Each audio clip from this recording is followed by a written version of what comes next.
प्रतापगडावरील पराक्रम. आदिलशाही हादरली. विजापूरच्या दरबारातील गोष्ट. शिवरायांच्या वाढत्या हालचाली ऐकून आदिलशाही दरबार काळजीत पडला. दरबारात झाडून सारे सरदार गोळा झाले. एक एक गाजलेले शमशेर बहाद्दर दरबारात हजर होते. आदिलशाही कारभार बघणारी बडी साहेबीन जातीने दरबारात हजर होती. दरबारापुढे महत्वाचा प्रश्न होता, शिवाजीचा बिमोड कसा करायचा.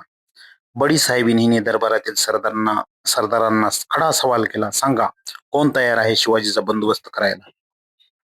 दरबारात शांतता पसरली. जो तो आपल्या जागी चूप. शिवरायांशी मुकाबला करण्याचे धाडस कोण दाखवणार. जो तो एकमेकाकडे बघू लागला. एवढ्यात दिप्पाड देहाचा एक सरदार लवून मुजरा करत पुढे आला. त्याचे नाव होते अफजल खान. खानाने विडा उचलला. तबकातील विडा उचलत अफजल खान म्हणाला, शिवाजी? कुठला शिवाजी? त्याला मी जिवंत कैद करून येथे पकडून घेऊन येतो आणि तसा न सापडला तर त्याला ठार मारून विजापुरी आणतो. अफजल खान म्हणजे विजापूर दरबाराचा भारी सरदार, तुफान ताकदीचा, पोलादी पहार हाताने वाकविणारा, भल्या बुऱ्या कोणत्याही मार्गाने आपले काम करण्यात त्याचा हातखंडा. अशा अफजल खानाने शिवरायांना जिवंत पकडून किंवा मारून आणण्याचा विडा भर दरबारात उचलला. सारा दरबार खुश झाला. दरबारात हजर असलेल्या प्रत्येकाला वाटले, आता शिवाजी भोसला कसला जिवंत राहतो. थोड्याच दिवसात विजापूर दरबारात साखळदंडात बांधलेल्या अवस्थेत शिवाजी हजर होणार, नाहीतर त्याचे मुंडकेतही दरबारात सादर होणार. अफजल खान मोठ्या ऐटीने थाटामाटाने विजापुरातून बाहेर पडला. त्याने आपल्याबरोबर प्रचंड फौज व लढाईचे सामान घेतले. यापूर्वी अफजल खान 12 वर्षे वाईचा सुभेदार होता, त्यामुळे त्याला त्या मुलखाची माहिती होती. मोठ्या घमेंडीने तो महाराष्ट्राची वाट चालू लागला. स्वराज्यावरील संकट. शिवराय त्यावेळी राजगडावर. त्यांना अफजल खान चालून येत असल्याची बातमी कळाली. स्वराज्यावर मोठे संकट आले हे त्यांनी ओळखले, पण ते डगमगले नाही. त्यांनी विचार केला, खान कपटी, त्याची फौज मोठी, आपले राज्य लहान, आपले सैन्य लहान, उघड्या मैदानावर काही खानापुढे आपला निभाव लागणार नाही. त्याच्याशी एकटीने सामना दिला पाहिजे असे शिवरायांनी ठरवले. ते जिजामातेशी सल्लामसलत करून तसेच त्यांचा आशीर्वाद घेऊन राजगडावरून निघाले आणि त्यांनी प्रतापगडाकडे कूच केले. अफजल खानाची डावपेच. शिवराय प्रतापगडावर गेले ही बातमी खानाला कळताच तो चिडला. त्याला माहित होते प्रतापगडावर चालून जाणे सोपे नाही, कारण तो किल्ला डोंगरात, भोवताली घनदाट जंगल होते, वाटेत उंच उंच डोंगर होते. फौजेला जायला चांगली वाट नव्हती, तोफा चढवायला मार्ग नव्हता. शिवाय तेथे जंगली जनावरांचा तर भयंकर सुळसुळाट.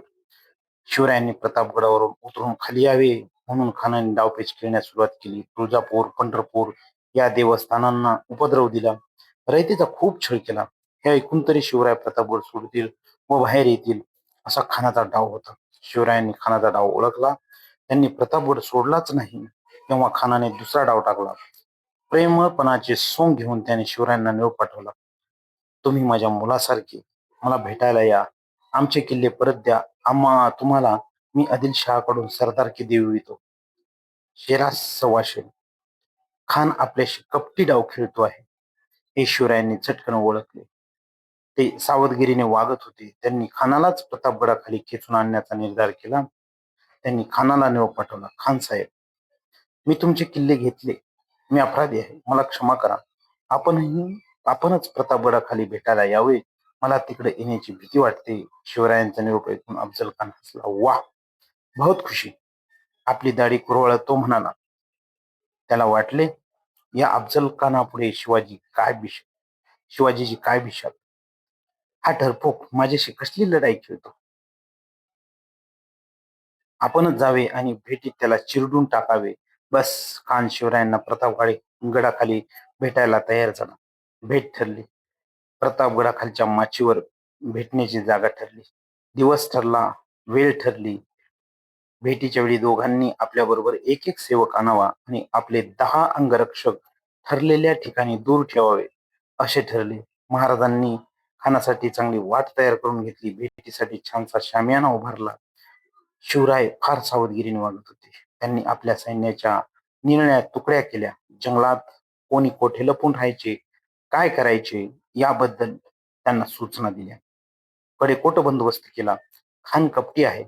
शिवरायांनी त्यांची भेट घेऊ नये असे त्यांना काही सल्लागारांनी सांगितले. पण शिवरायांनी खानाला भेटायचे नक्की ठरवले. भेटीची तयारी. भेटीचा दिवस उजडला. सकाळी शिवरायांनी भवानी देवीचे दर्शन घेतले. थोड्या वेळाने त्यांनी पोशाख करण्यास सुरुवात केली.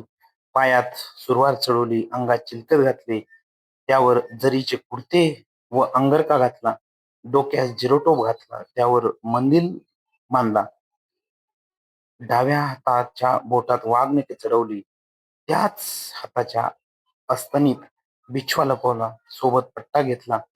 शिवराय खानाच्या भेटीसाठी असे तयार झाले. बाहेर सरदार उभे होते.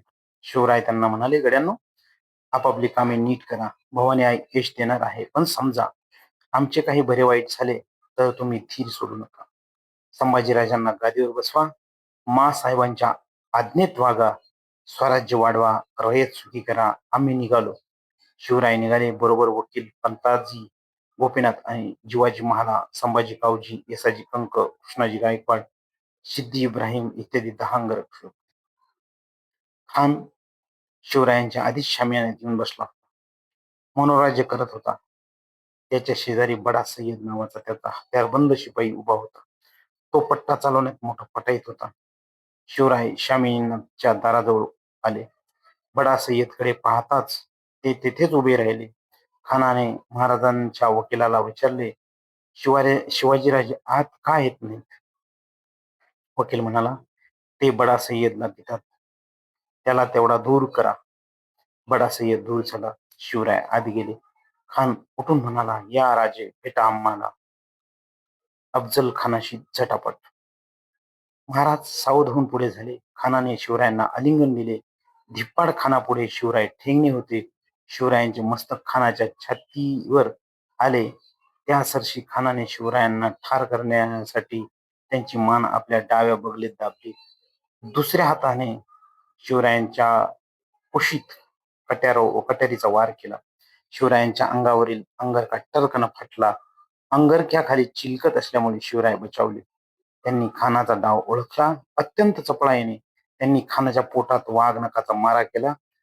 डाव्या हाताच्या अस्तनीत लपवलेला बिछवा उजव्या हाताने काढून त्यांनी तो खसकन खानाच्या पोटात खुपसला. खानाच्या आतडी बाहेर पडली. खान कोसळला.